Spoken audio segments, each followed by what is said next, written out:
This podcast is a production of the Three Ranger Bros Studios, in association with Zero to Hero, the podcast.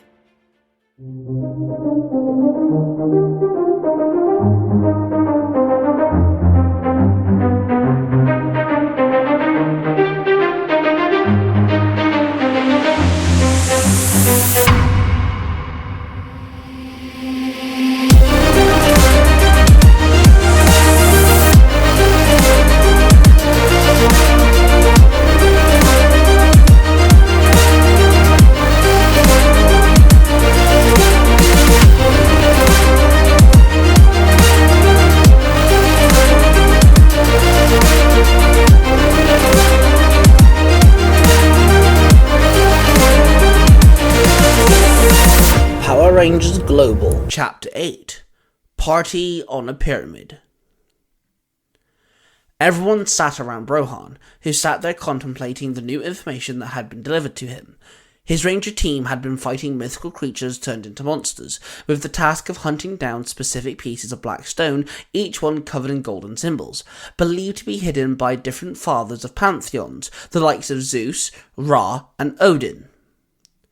It makes so much sense, and yet it is rather baffling, Brohan sighed.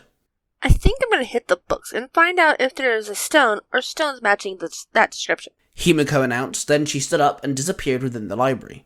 Great, now what are we going to do? Lip asked.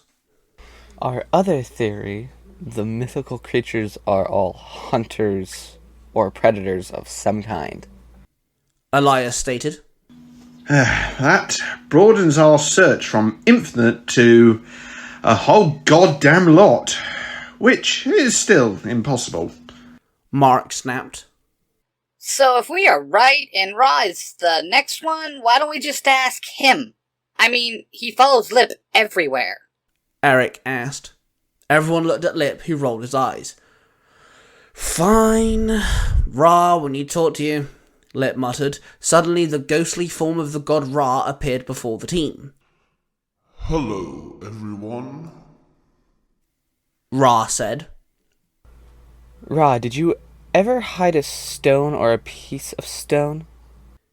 Elias asked the god of the sun. I am afraid my memory fails me. I do not remember anything before Loki took over. Ra sighed. Is there a way we can jog a spirit's memory? Eric asked. Take him to the pyramids. Allow him to see the site of Egypt. Maybe allowing him the site of what he once ruled. Maybe it will trigger something, Brohan suggested. Hey, it beats just sitting around here doing nothing, twiddling our thumbs. I say we try it. Mark nodded. The boys then left the library, leaving Brohan to help Himiko search for more information as they travelled to the pyramids of Giza. They stood there and watched as Lip and Ra climbed up a pyramid. Isn't this illegal? Elias asked. Look, it's only climbing a pyramid. It's not like we are committing world domination. Mark sighed. Lip and Ra finally got to the top and looked around at the amazing view. Whoa! It's breathtaking up here, Lip gasped at the sight. Yes, this was once mine to rule. Ra sighed. Hey, you will rule again. Egypt, I mean, Lip told the spirit. We chose you for a reason, Philip. Ra nodded. Lip smiled. Then he looked out and gazed at the sunset, when suddenly something caught his eye. A winged figure flying towards them. As it got closer, Lip realised the grey bird-like monster. Hey, guys, we got something headed our way, Lip yelled. I want Himiko to stay in these books. This one is on us, boys, Mark told the rest of the team. Lip jumped down and joined the rest of the boys as the monster crashed onto the pyramid. It sank its claws into the pyramid and squawked at the four boys. I am Griffite, and I'm here for the stone, so stay out of my way, the monster yelled out. Ha! Says every monster, every week. Same old speech. Bored now. Eric mocked. Let's end this, quickly. Mark barked. It's morphin' time! Mark called out. Mark held out his Cornish power morpher, and it popped open. Kono bis ficken! Mark called out. Then the morpher dematerialized, leaving the coin floating there. Mark then morphed into his ranger suit. His helmet formed over his head. Then the coin started spinning and it flew at Mark, hitting Mark in the chest. The coin shattered, and Mark's Cornish chest shield formed around him. Mark had morphed into the red Cornish Ranger. Eric held out his fist. His green Celtic ring started to glow. Now you're not, Kilchuck! Eric called out. Then he held up his fist into the air, and suddenly a Celtic rune formed above him. He then lowered his arm, and the rune lowered itself down, and it phased over Eric, his ranger suit forming over him as the rune descended down. As the rune touched the ground, it vanished. Eric had morphed into the gold Celtic Ranger. Elias pulled off his necklace and crushed the crystal in his hand. The energy that came from the crystal formed into a sword sheathed in its shield. Elias grabbed the handle, which extended from the top of the shield, and pulled the sword out and held it up to the sky. The Odenskraft Volden Veda. Elias called out. Then the blue energy seeped out of its blade and it formed around him. Then the energy formed into his ranger suit. His horns grew from his helmet as he sheathed his sword. Elias had morphed into the blue Viking Ranger. Lip held out his arm. Ra appeared behind him and sunk his talons into his forearm. White veins rippled through his wrist, and a wristbound morpher appeared, in the shape of a falcon head. Lip then held out his black crystal scarab, its wings opened and the key extended. He then opened the falcon's mouth and placed the key inside, and then closed the mouth down. Capra! Lip called out. Then the falcon eyes started to glow, and the energy wave pulsed from his morpher, and it wrapped around Lip's entire body, forming into his ranger suit. Ra, the god of the sun, then merged into Lip's body, and his helmet formed around his head. Lip had morphed into the white Egyptian Ranger of Ra. The Rangers ran up the pyramid as Griffite dived down and slashed the red Cornish Ranger and the blue Viking Ranger, both of them falling down to the ground. The gold Celtic Ranger jumped up and tried striking the winged monster, but Griffite kicked out its talon-equipped feet and kicked the gold Celtic Ranger back to the ground. The Ranger of Ra took flight. After summoning his own wings, he joined Griffite in the sky, and both of them exchanged blows with their claws. Get out of my way! Griffite howled. The Griffite then grabbed the Ranger of Ra and flew down, and both of them crashed into the pyramid. Griffite then slammed his fists into the brick, breaking them. Then he started tearing away at the hole that he just made. It then reached in and pulled out a piece of the stone, the black stone with golden symbols on it. Master, I have what you seek! Griffite called out, holding the stone in the sky. Then in a flash of green, Loki appeared. Well done. Now give me the time that I need. Loki growled at his monster. He then took the stone. He turned to the Rangers and grinned. I shall see you in hell, Rangers, he sneered. Then in a flash of green, he disappeared. Then Griffite jumped up and spun around, slashing at the Rangers. Brohan, Loki has got a piece of the stone, and now we are fighting some bird monster. The red Cornish Ranger barked into his communicator. It's a griffin. Another predator. I think the stones give off scent only predators can smell. Loki has been manipulating their monster form, getting them to either find the stone under the promise of free will or making them think they're doing something else. Himiko replied over the comms. This thing is airborne. Lip is struggling here. How can we help? The gold Celtic Ranger asked. The griffin once was taken down, but a magical enhanced lance with a precision strike. We don't have a lance, but you have javelin. Himiko told them. I need a chance if I'm going to make this shot. The gold Celtic Ranger muttered. We can give you the chance. The blue Viking Ranger said. The gold Ranger nodded. He then ran down the pyramid, and the red Cornish Ranger summoned his power bow and started firing arrows at Griffite. The blue Viking Ranger held out his sword, and the blade became encased in water, forming a whip.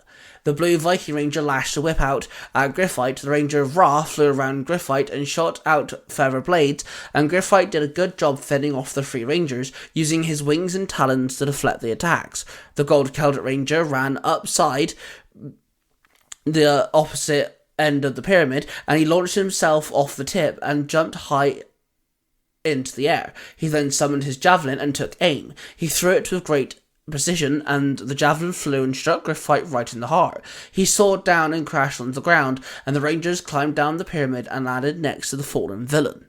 Strike me down once. Shame on me. There won't be another time. Griffite growled. Then he started growing and growing till he became gigantic. Eric, think you can do that again, just bigger? The Red Cornish Ranger asked. Now we're talking. The Gold Celtic Ranger nodded. The Red Cornish Ranger called for the Global Zords. The Knight Zord arrived on its horse. Then the Warrior Zord, the Samurai Zord, the Pharaoh Zord, and the Viking Zord also appeared next to it. The Warrior Zord and the Horse Zord combined into the torso of the Megazord. The Knight Zord and the Viking Zord became the legs, and the Samurai Zord and Pharaoh Zord became the arms to the Megazord. Global Megazord! Warrior formation! The Gold Celtic Ranger called out as they all sat in the cockpit. The Megazord was equipped with a giant javelin. The giant Griffite flapped its wings, causing a large vacuum of wind to strike the Megazord. The Megazord stumbled back as sparks frizzled off of it. Then the Megazord ran at it and slid across the ground on its knees. It used the javelin to launch itself in the air and kick Griffite back. Then the Megazord threw the javelin and it struck the monster in the heart. Griffite fell back and exploded. The Rangers returned to the ground and demorphed. The boys all looked around and saw the griffin flying overhead as it screeched a mighty screech, then it soared off into the sunset. There is a bright side. We have rescued a few creatures now. Loki's army is fewer now. Elias stated. Guys, get back here. I found what it is. Himiko said over their communicators. The boys all ran into the library, and Himiko slammed an open book on the table. The page showed a black crystal stone covered in different types of runes. Then on the opposite page was a black skull key. Himiko? What are we looking at here? Lip asked, confused. It's the Death Stone. With the right amount of heat and with the right tools, it can be crafted into the key to the underworld. Himiko explained. So, Loki wants to go to the underworld? Mark questioned. But he has all the gods of the underworld. So why does he need a key? Eric asked. They share the underworld. It splits up into regions, so to speak. But there is a place for some unique souls. Himiko told them. Please define unique souls. Elias asked with a gulp. Himiko just replied with a shrug of her shoulders. Can we even get to the underworld? To stop him, I mean. Eric asked. Are you dead? Himiko retorted. No. Eric replied. My point is, you have to die to get to the underworld, or be a demigod or higher. Himiko sighed. Guys, look. This is a lot for two reasons. One is good. We finally know a clue in Loki's plan, and it's a good clue. We have a direction to follow. Then there's the bad news. The underworld, or hell, or whatever you want to call it. It's a dangerous place, and it's unknown territory to all of us. Mark stated. I think we should all examine this key further, and start researching the underworld. Seeing if there is a way to get there, and seeing if we can find a way to get more information on why Loki is hell-bent on getting there himself, Brohan told the group. I'm going out. I need to clear my mind. Mark sighed. Then Mark walked out of the Museum and Library of Ancient History. Should we follow him? Lip asked. Let the guy clear his head. Come on, let's help Brohan and Himiko with the books. Eric replied. Lip and Elias joined Eric in helping the research about the underworld, whilst Himiko and Brohan continued a search on information about the key. Mark walked until he reached the beach. He took a deep breath and exhaled slowly. He then summoned his power sword and started to swing it around as he took a defensive stance. He took in a deep breath before front flipping and slamming the sword down into the sand. He then jumped up and spun around and swung the sword again. You should be careful with that. A voice called out. Mark stopped, then turned around, hiding the hilt of the power sword behind him from sight. Sorry, I was trying to clear my head. Mark sighed. Hey friend, it's okay. I was just saying there are families who walk these beaches. The man replied with a small smile. Then he walked up to Mark and sat on a rock beside him. Mark rubbed his power coin on the hilt of the power sword, and it triggered its glamour ability, making it so everyone who was not linked to the morphin grid could not see its true nature. To the normal eye, it looked like a normal sword. Then Mark walked up to the stranger and sat down next to him. So you say you had to clear your head? Well, this beach would be a good place for it. The man smiled. I will admit, this is a nice spot. Mark replied. You got a name? Or if you tell me, do I meet the tip of your blade? The man asked with a chuckle. Name's Mark. Nice to meet you. Mark introduced himself, holding out his hand. My friends call me Heimdall. Nice to meet you, Mark. The man replied, shaking his hand. So, what brings you here, Heimdall? Mark asked curiously. Well, one of my businesses are here. I own a bookstore for old and forgotten tales. Heimdall told him. I recently moved here, so I'm new, I guess. Mark replied with a sigh. You know, a problem shared is a problem halved, or however that saying goes. Heimdall said with a soft smile. I have a team, and I'm the leader, but the last time I had a team, I failed them. And every time a chance has appeared for me to make a new team, I had to say no, just in case. Now I have said yes, and I know eventually things ain't going to go well. I don't think I can handle losing another team. Mark explained. He suddenly felt at ease with Heimdall. Strange question, but bear with me. If you went to Italy and ordered an apple pie, and it comes to you burnt, apples are sour, and the worst food experience of your life, you swear it could have killed you, it was that bad. Then, when you go to France, you see apple pies, but these pies look perfectly cooked and smells to die for. Do you take the chance and try the new, nice apple pie, or do you refuse because of the one time that you had the worst experience with apple pie? Heimdall asked Mark. Mark looked at the sand. He nodded his head and sighed. Yeah, I understand. I can't let the past affect me, right?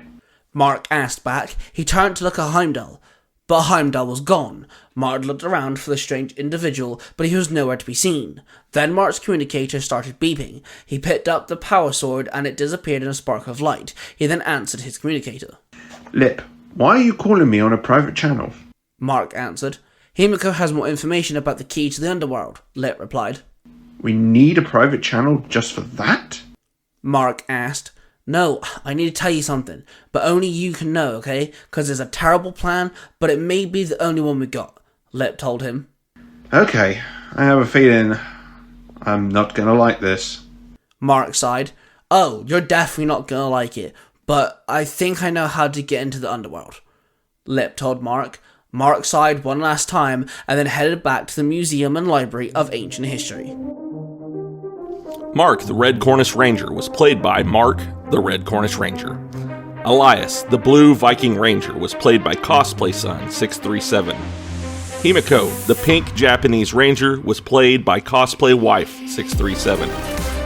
Eric, the Gold Celtic Ranger, was played by Cosplay Dude 637. Lip, the Ranger of Raw, was played by Ty Tiger. And Heimdall was played by me, Jared.